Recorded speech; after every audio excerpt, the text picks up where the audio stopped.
Recebendo aqui hoje no podcast Pod Direito Cast, diretamente da agência Aorta, nesses estúdios em São José dos Campos, São Paulo, a presença do desembargador federal William Douglas e também professor que veio fazer a inauguração de um curso de pedagogia aqui.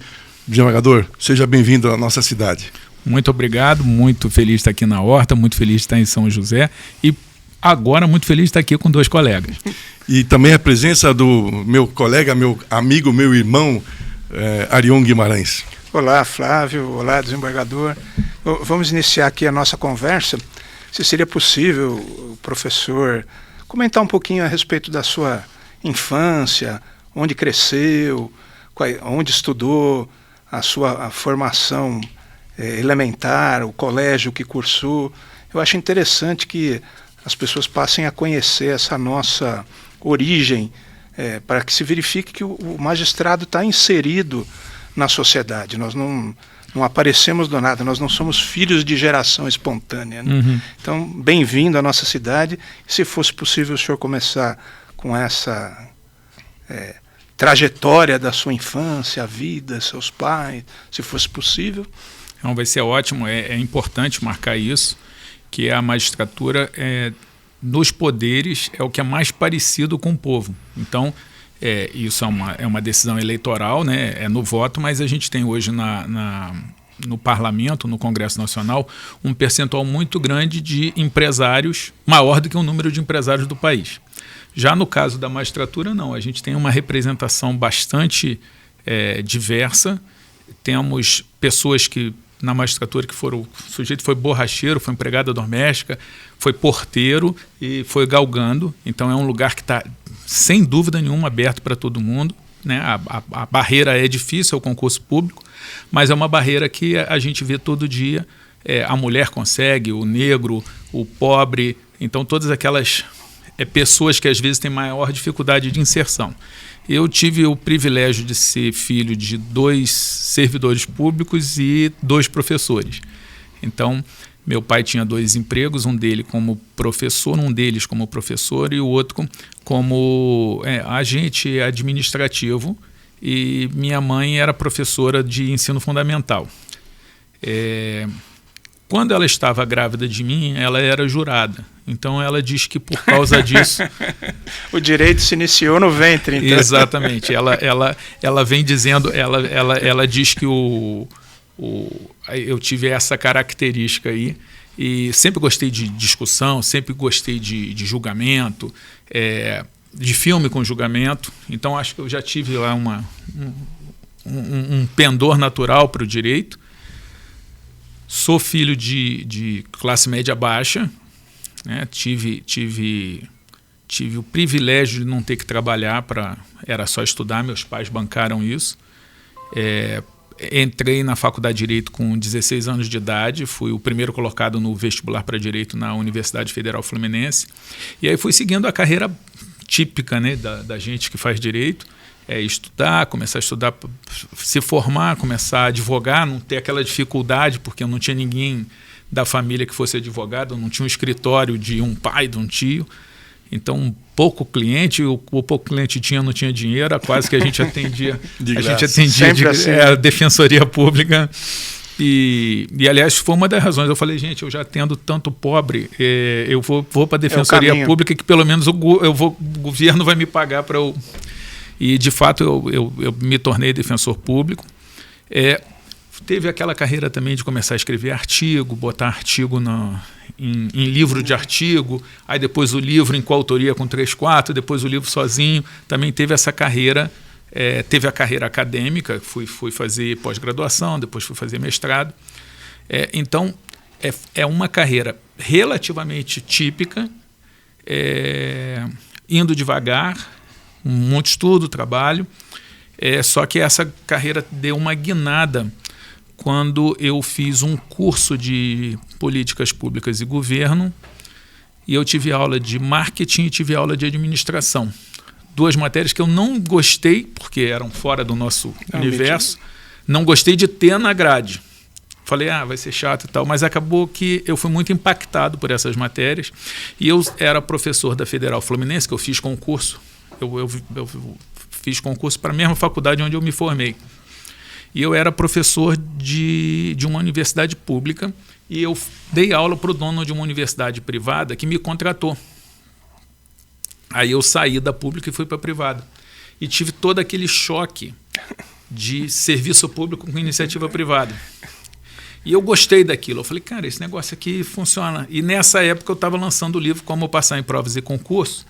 E aí eu falei assim, vou fazer esse livro com marketing, vou começar a trabalhar dentro do meu ambiente onde eu mando, que era lá a 4ª Vara Federal de Niterói, usando marketing, técnicas de marketing, usando a lógica da iniciativa privada, só mudando o fato de que o lucro não seria em dinheiro, mas o lucro seria em serviço bem prestado. E vou aplicar mais teoria de administração, porque nós juízes, a gente é muito cobrado em direito, e ninguém discorda que os juízes brasileiros sabem muito direito, mas a gente não é cobrado em administração e somos obrigados a administrar uma equipe. Então, isso tudo aconteceu mais ou menos junto. E dali surgiu então a vida deu uma virada, porque a vara começou a produzir muito mais, essas inovações elas deram resultado. E aí começou a surgir o professor, o palestrante, o dono de editora, né, cotista de editora, e esse lado não é muito comum. Então, eu faço parte daquele grupo de juízes um pouco mais midiático, que está mais na mídia, que está um pouquinho mais exposto, podemos chamar assim. Exatamente. Que tem vantagens e desvantagens, mas agora já é tarde para eu escolher as vantagens e desvantagens, né? A vida foi acontecendo. Então, hoje eu sou casado, tenho 3 filhos, uma moça de 19, um menino de 14, um menino de 12. E sou apaixonado pelo direito, continuo gostando de discussão. Se tiver um bate-boca, me chama que eu vou querer participar. Me permite satisfazer uma curiosidade, pessoal.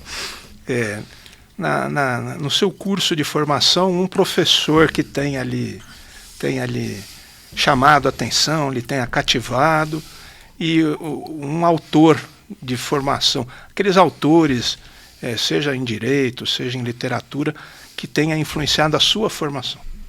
Olha, tem muita coisa. Eu te diria que um dos professores que fizeram maior diferença foi o professor Ives Gandra, né? É uma dispensa apresentação. Pois é. Então ele realmente fez muita diferença. Eu tive alguns professores, tem um desembargador, o professor Najib Filho, que também é autor. Eu ajudei, eu secretariava, sem receber nada, o professor James Tubenchilak, que era juiz estadual, hoje falecido, e foi com ele que eu aprendi a escrever livro. Então acabei sendo muito impactado também por essa convivência do dia a dia. Agora, em relação a livro, por incrível que pareça, os que mais me influenciaram não foram propriamente os juristas. Um deles, Martin Luther King. Não. Então, você olha assim para o Martin Luther King e fala, caramba. A coletânea de discursos. Sim, fantástico. Espetacular. Uma coisa que toca o coração de uma forma profunda. E ele tinha uma... A carta que ele escreve quando está na prisão é uma obra... Sim, espetacular. Agora me foge. Carta de prisão de Birmingham. Birmingham, isso. Essa obra é espetacular. Até arrepio. Então são 2. Que momento, né? Nada jurídico, não, porque recentemente, há um pouco tempo atrás, eu tive a oportunidade de conhecer Atlanta e foi impactante. Eu conheci o hotel onde ocorreu lá aquele episódio fatídico e foi, olha, tocante. Eu fiquei arrepiado aqui. É um ser humano diferenciado. E é interessante do Martin Luther King que essa carta foi uma carta em que ele chama a atenção dos pastores, dizendo que vocês estão errados, vocês estão pisando na bola. Ele conseguiu fazer tudo isso com uma linha muito pacifista, que é mais o perfil cristão, ele era um pastor batista, né? E é interessante, por exemplo, quando ele vem, ele fala assim, hoje você tem muito combate a tentativa de combate ao racismo com uma versão mais violenta, com uma versão mais bélica. E o Martin Luther King, por exemplo, ele diz o seguinte: a escuridão não pode expulsar a escuridão, só a luz pode fazer isso. E aí ele fala, o ódio não pode expulsar o ódio, só o amor pode fazer isso. Então, o modelo de solução... É espetacular. E olha só, e funcionou profundamente. Então, a gente tem um exemplo histórico, a gente gosta de prova, né? Nós, como magistrados, ele tem uma prova de que o caminho do bem, do pacifismo, funciona. Traz o resultado. Agora, só antes, desculpe, Flávio, já me passa a palavra. Só mais uma curiosidade. Gosta de futebol? Gosto de futebol, sou tricolor, né? Torço pelo Fluminense. Temos a mesma preferência, mas o meu é paulista, o seu é carioca. Tricolor. Eu gosto muito da questão associativa. Aliás, eu tive também na minha carreira, eu fui bastante tempo da diretoria da Associação dos Juízes Federais. Eu sei que os senhores dois são da Associação Paulista de Magistrados, que tem uma história muito bonita. Então, quero aproveitar aqui, em nome pessoal e da JUF, parabenizar o quanto que a Associação Paulista de Magistrados tem contribuído para o aperfeiçoamento do judiciário e, consequentemente, da sociedade. Obrigado. E eu tenho uma característica, sempre que e eu posto isso nas redes e sempre dá confusão. Sempre que um time brasileiro joga com um estrangeiro, eu torço pelo time brasileiro. Então, agora, na final, eu torci pelo Palmeiras. Olá. Que bom que eu sou. Eu sou o atual vice-campeão mundial. E foi interessante que eu postei, olha, hoje vou torcer pelo Palmeiras sofreu a consequência. Não, mas é engraçado que o brasileiro não tem muito essa aí, não. Dizem que o brasileiro faz várias trocas, né, de esposa, de domicílio, cidade, mas o clube de futebol... Não troca. Não troca. Mas, professor, falando do professor Ives Gandra, também é um jurista que, para mim, na atualidade, é difícil ter um jurista como ele, há muito tempo para cá. E o senhor recebeu uma homenagem dele na sua posse no TRF2, e ele fez o discurso de boas-vindas para o senhor e ele prestou uma justa homenagem. E eu queria perguntar para o senhor, a quem o senhor gostaria de retribuir esta homenagem? A que pessoa o senhor gostaria de um dia poder fazer a mesma coisa que o professor Ives Gandra fez pelo senhor? Bem, primeiro, foi um momento muito especial da minha vida. Primeira posse como desembargador, mas normalmente é um desembargador que faz o discurso, né, recebendo o novo membro. E eram tantos amigos que eu tinha que eu dei a solução. Falei assim, quem é alguém que está acima de qualquer diferença ideológica, doutrinária, que é alguém que é respeitado por todo mundo e que eu tenho uma admiração muito grande, o professor Ives Gandra. E convidei, ele foi de uma gentileza extrema, né, em tomar um pouco do seu tempo para estar fazendo essa homenagem.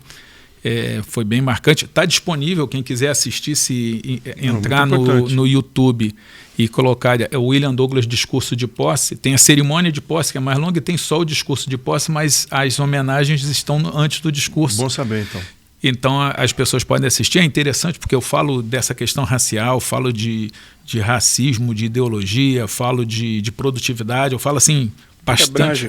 Eu falei quase 40, 50 minutos, então falo bastante sobre questões que eu mexo. Agora, a tua proposta, a tua pergunta é muito boa. Quem que eu gostaria de fazer isso? Eu vou dizer que eu não sei o nome dessa pessoa. Está por vir ainda. Não apareceu uma pessoa aqui.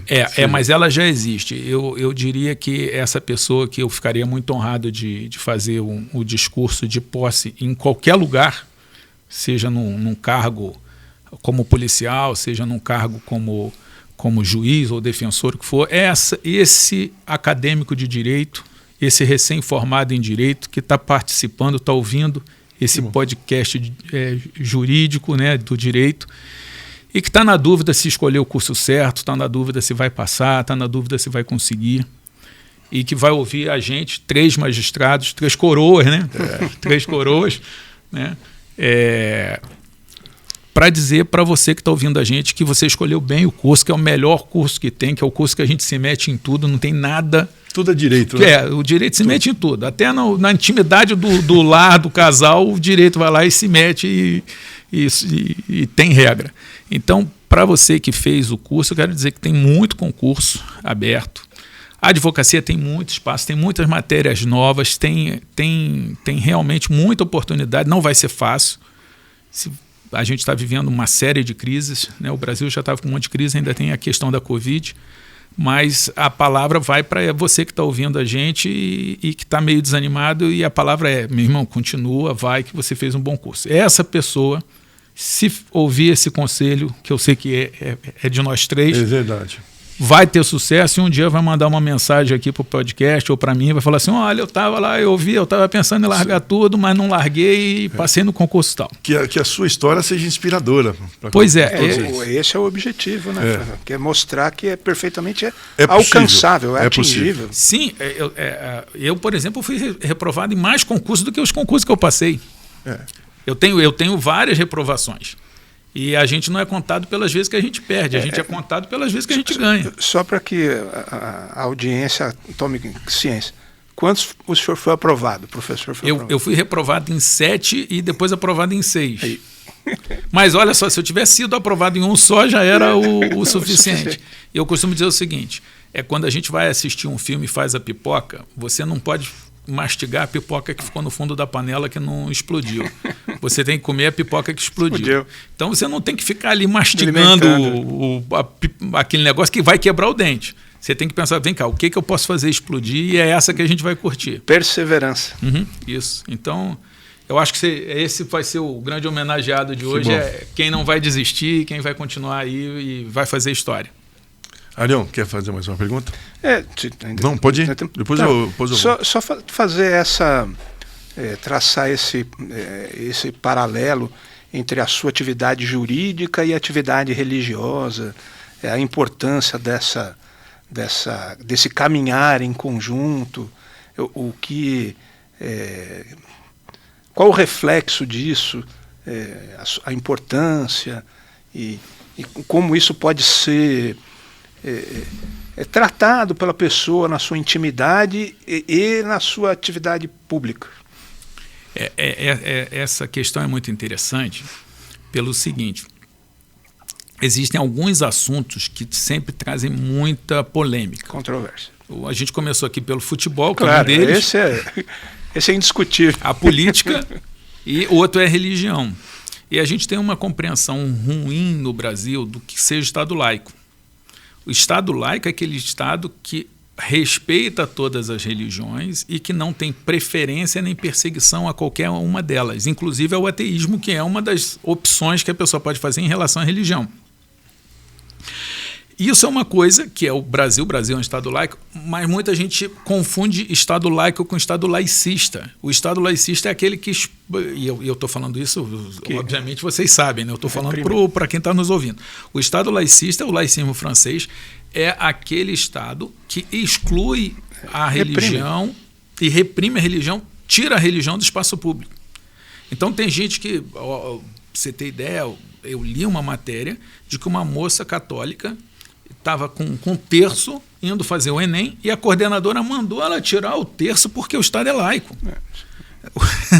O Estado laico é justamente o Estado que não obriga a tirar o terço. Ou se fosse algum símbolo de outra religião, qualquer que fosse, também não vai ser tirado.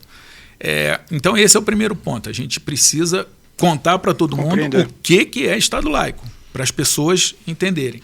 E segundo, que a gente não deve desperdiçar. O sujeito pode ser ateu, é um direito que lhe assiste. Agora, se eu fosse ateu e tivesse um livro que me ensinasse a ser um juiz melhor, eu ia ler esse livro.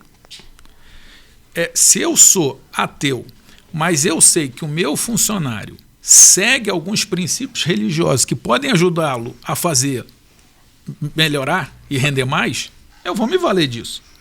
Então, existem vários estudos que mostram que as pessoas que têm alguma religião, e aí não se define qual, mas que buscam desenvolver a sua espiritualidade, elas tendem a resistir mais a situações de pressão ou de crise. Então, a religião, a espiritualidade, ajuda a blindar a pessoa dos momentos mais difíceis de uma estrutura perda, emocionalmente. da estrutura emocional. Eu, por exemplo, eu sei que 80% dos meus funcionários são cristãos. E eu sei que a Bíblia diz para o cristão que ele tem que tratar bem o próximo, que ele tem que tratar o outro como ele gostaria de ser tratado, que ele tem que trabalhar para o seu patrão como se fosse para o próprio Jesus. Então, se eu tenho um funcionário cristão, eu chego assim, vem cá, eu pego a Bíblia e falo assim, você acredita nesse livro? Eu acredito. Eu jamais poderia fazer isso com quem não acredita. Aí eu estaria desrespeitando o Estado laico. Mas se ele acredita, eu falo, olha só, além das suas obrigações lá com a 8.112, que é a lei que trata dos servidores federais, olha, a lei 8.112 regula as tuas relações seculares, laicas. Agora, você tem um livro que diz que você tem que tratar bem todo mundo. Eu gostaria que você aqui cumprisse o seu livro. Foi escolha sua. Essa responsabilidade é comigo e a tua premiação também não é comigo. É você que resolva lá com o seu Deus. Então, o que eu quero trazer, e isso tem vários estudos, é a gente não deve desperdiçar a energia religiosa para melhorar a sociedade. A gente está aqui com essa tragédia que aconteceu em Petrópolis.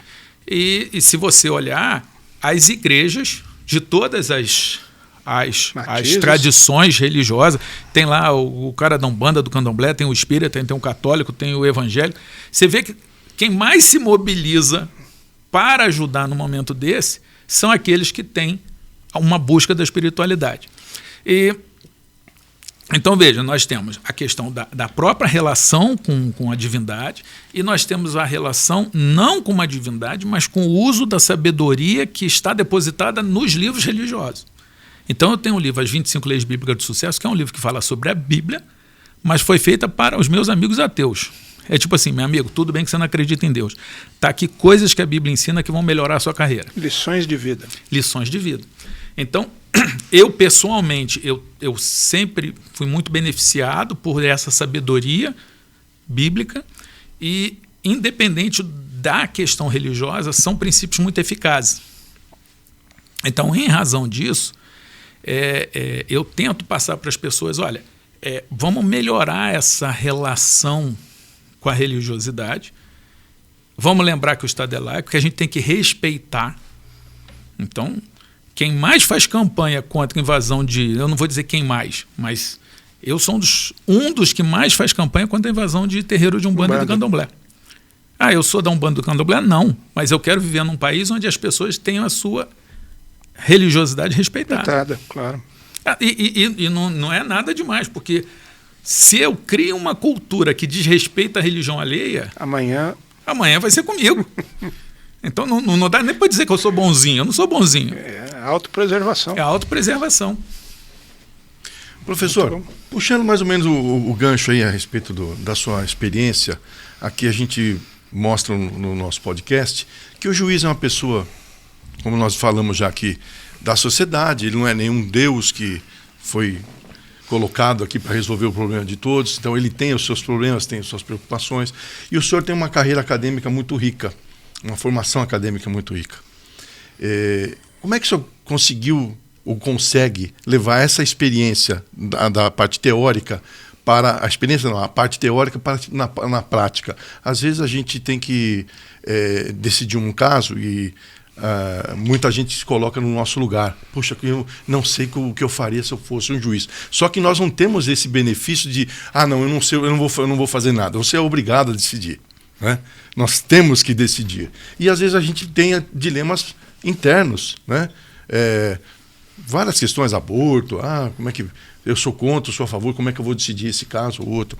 Então, eu queria saber como é que o senhor levou para a carreira da magistratura toda essa parte teórica, com esses 59 livros que o senhor escreveu, para a magistratura e resolver os conflitos da sociedade. Com certeza essa é bem difícil, isso que o senhor falou, de a gente não tem o privilégio de poder falar, não vou passar essa, a gente tem que decidir, né? Às vezes a gente fica a gente fica num conflito muito grande. Acho que isso é um peso. Julgar é muito difícil. Agora, eu acho que a primeira coisa que a gente tem que fazer é conhecer bastante direito. Não faz mal a ninguém, né? É. Isso não faz mal. Conhecer bastante direito, e isso é essencial. Olhar o que os outros estão estudando, o que os outros estão falando.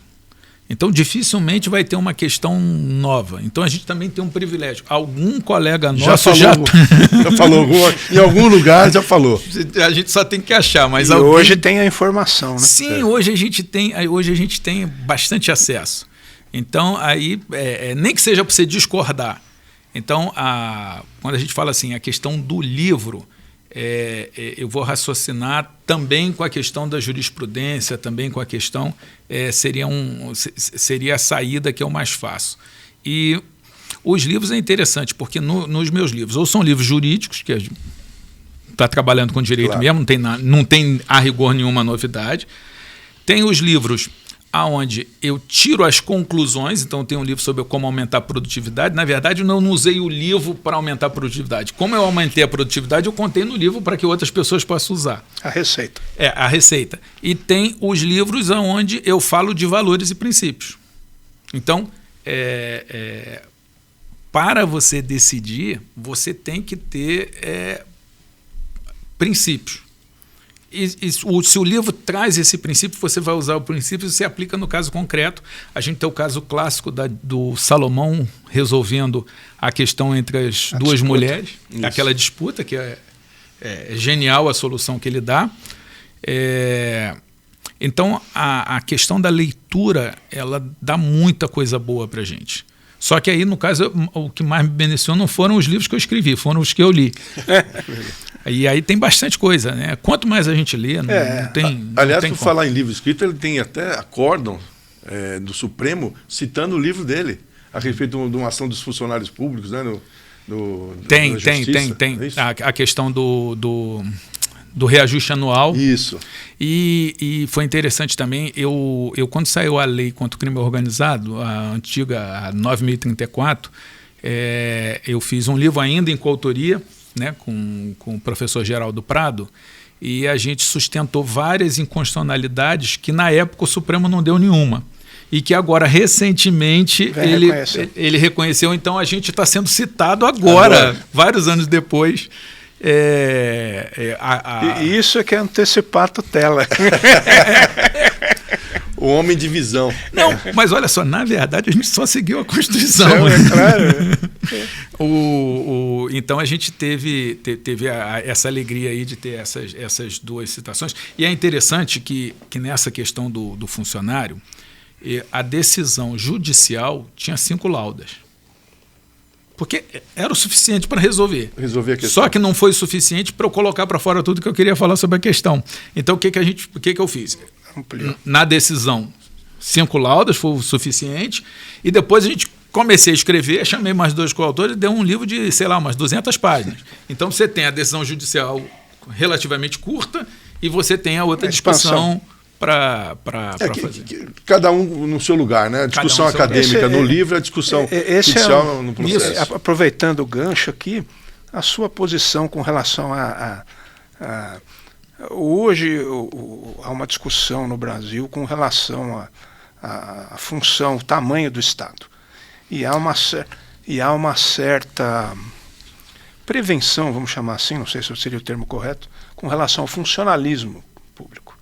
E eu queria saber a sua posição com relação a essa, vamos chamar assim, má vontade com relação ao funcionalismo público. Tá. É uma boa questão. Até aproveitando essa questão do... Tá. Você tem um lado, o pessoal mais de escola de Chicago e tal, querendo um Estado mínimo, então quanto menos melhor. E você tem o outro lado, que é a posição mais de esquerda, que é o Estado máximo, quanto mais servidor público, melhor. Até porque a lógica é que o Estado tem que prover tudo. E a lógica mais capitalista é de que o Estado tem que se meter o mínimo possível. O Estado policial. Então, eu diria que nesse ponto eu não quero Estado nem máximo nem mínimo. Eu quero um Estado que tenha um tamanho adequado para cumprir as funções do Estado. Então, todo extremo é ruim. O nosso latim que a gente estuda lá no direito, né, os brocardos jurídicos, tem lá, em médio est virtus, né, a virtude está no meio, no equilíbrio. Então, em relação ao tamanho do Estado, eu digo assim, não, você não tem que trabalhar com mínimo ou máximo, você tem que falar assim, quais são as funções do Estado? O certo e o justo. Né? A nossa profissão é procurar isso. Aí, pois bem, agora, há muita má vontade contra o servidor público brasileiro. Parte disso, culpa do servidor público brasileiro, que em vários lugares é preguiçoso, tem má vontade, não é qualificado. Mas esse mesmo serviço público brasileiro tem ilhas de excelência, tem resultados extraordinários. O próprio judiciário, se você olhar a produtividade do judiciário, comparado com outros judiciários, a gente produz bem, porque a gente tem uma demanda absurda. Muito grande. Então o judiciário tem que melhorar? Tem, mas a gente tem muita coisa boa apresentada. Então, outra coisa importante o número de servidores públicos no Brasil não é tão grande comparado com o número de servidores públicos em outros lugares. Outra coisa que sempre criticam o servidor público é que ele ganha muito. Eu tenho que mudar as coisas que estão erradas e não as coisas que estão boas. Então, o servidor público tem que ter um bom salário. O problema não é o quanto que o servidor público está ganhando. O problema é o quanto que a iniciativa privada está pagando para os seus empregados. Então, a gente tem que tentar melhorar. Adequar. Então, ao invés de aumentar o salário da população, querem abaixar o salário do servidor. Exato. Arion, eu tenho mais uma questão aqui. Eu fiz a minha pesquisa, fiz meu trabalho de casa para esse nosso bate-papo, para conhecer melhor o senhor, né? Porque nós somos estados diferentes, apesar de estados vizinhos, somos, e inclusive de poderes judiciários diferentes. O senhor é da Justiça Federal e nós da Justiça Estadual. E eu vi que o senhor tem um trabalho de voluntariado. Né? Eu me interesso muito por isso, porque meus filhos, eu tenho 4 filhos também, o senhor tem 3, eu tenho 4, e 3 deles têm um trabalho voluntário de participar em comunidades aqui com as crianças, né, fazer atividades com crianças, e agora, recentemente faz mais de um ano, eles estão distribuindo aqui na cidade de São José dos Campos comida para os moradores de rua, para as pessoas que estão nessa situação. Então, eles cozinham na minha casa, compraram fogão industrial, etc. E de certa forma, eu me sinto até orgulhoso e participo disso, porque eu pego o meu carro, eu vou junto e levo, né, dou todo o apoio. E queria saber como é que o senhor vê isso no Brasil, esse trabalho voluntário do Brasil dentro da sua carreira profissional. Se o senhor consegue levar as duas coisas juntas, ou se uma exclui a outra, ou se não exclui, melhor ou pior. Qual é a sua... Eu acho que uma complementa a outra. Acho que essa nossa convivência, o juiz, a grande maioria dele vem do povo dos estados, mas depois que a gente passa, a tendência é que a gente fica um pouco mais distante.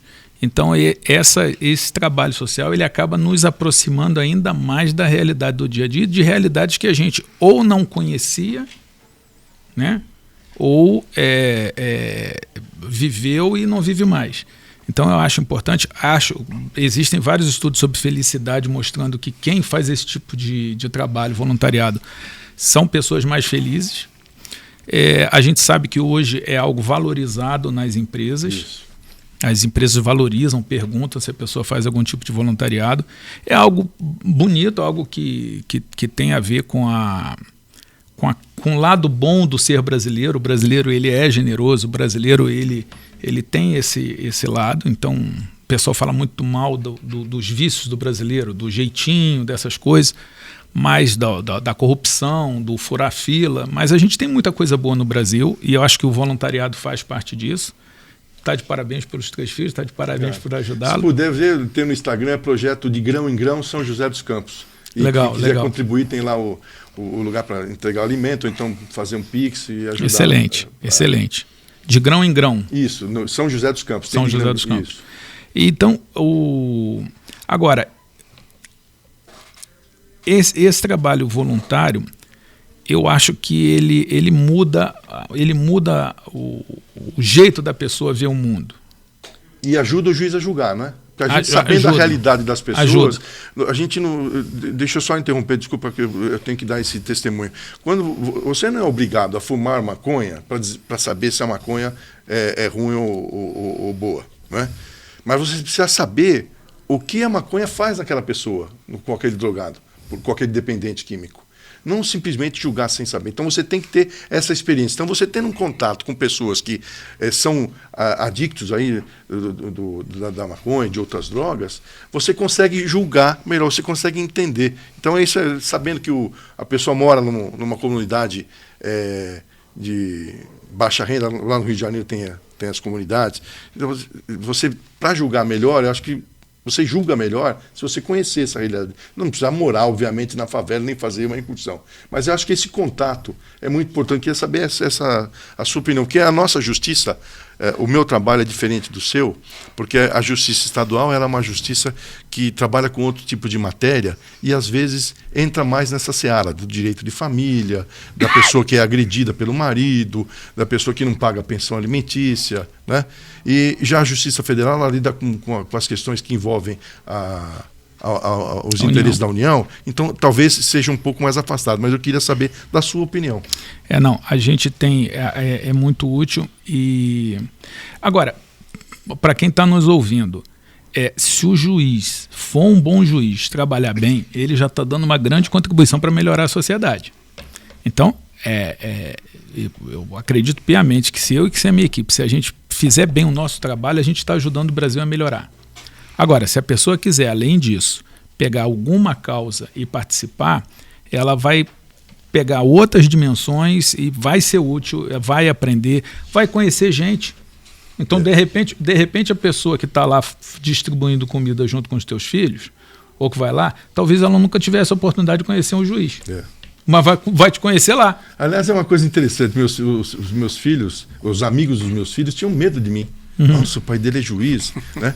E eu tenho assim eu sou muito brincalhão, o Arion me conhece. Temor reverencial. Isso, o Arion me conhece, eu sou muito brincalhão, mas eu não sei, eu tenho um semblante, eu sou feio, então tenho um semblante de um cara carrancudo. Então o pessoal, nossa, eu não vou nem conversar com ele, não vou lhe falar. Depois de um certo tempo de convívio com as crianças, né, com os adolescentes, não, seu pai é gente fina, que legal e tal. Então a gente tem aquela cara, não, o cara é juiz, ele já te colocam num pedestal sem você precisar ser colocado.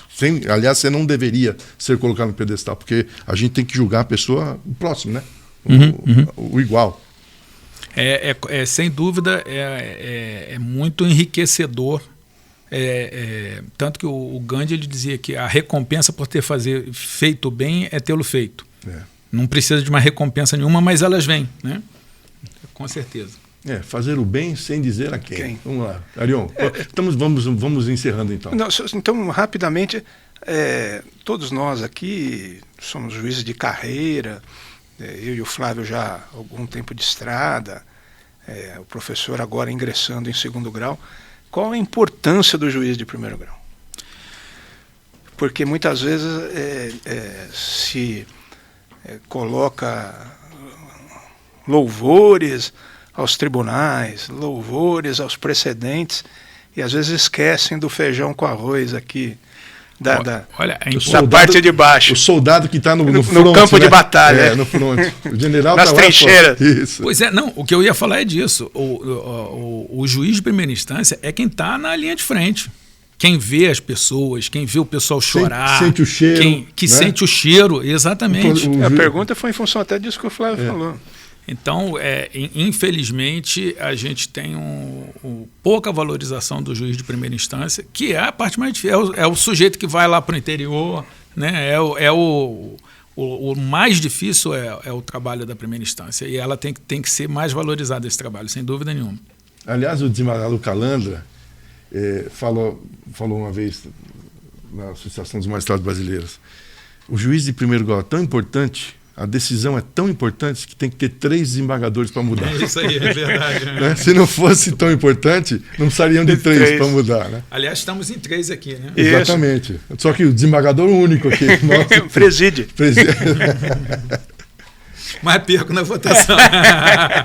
Mas é uma pena que nosso tempo encerrou, e eu queria agradecer demais a presença do professor, desembargador William Douglas, desejando sucesso, a sua carreira que já é brilhante, que ela seja coroada com o maior sucesso e que esse seu trabalho de fazer justiça continue sendo prestado por muito e muito tempo. Arion, queria falar alguma coisa? Agradecer, colocar a Associação Paulista dos Magistrados a seu dispor, na medida do possível, o que precisar. Lembrar sempre a lição do nosso querido Martin Luther King, sempre pensar no próximo, e que o amor, de fato, é o que vai conquistar os semelhantes. Eu acho que todos nós que exercemos a judicatura com amor, nós temos sucesso. Isso aí. Olha, foi um prazer enorme estar aqui com os colegas, bater papo, e um abraço para todo mundo que está nos ouvindo. Obrigado. Até a próxima, então. Parabéns.